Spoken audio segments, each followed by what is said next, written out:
Guys इसकी बारी आ चुकी है नहाने की। इसकी शक्ल देखो लो एक बार, आप अभी कितनी कालू सी है। मेरे को मारेगा तू,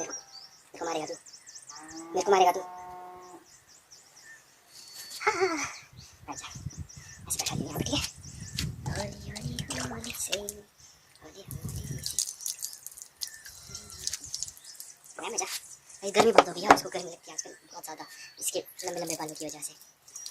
और ये कुछ कुत्ते होते हैं बड़े हरामी, और ये है महा हरामी। ये अगर इसको बिना बांधे नहा लिया तो ये भाग जाएगा आधे में और सीधा मिट्टी के बीच, इसीलिए इसको बांध कर नहाना पड़ता है।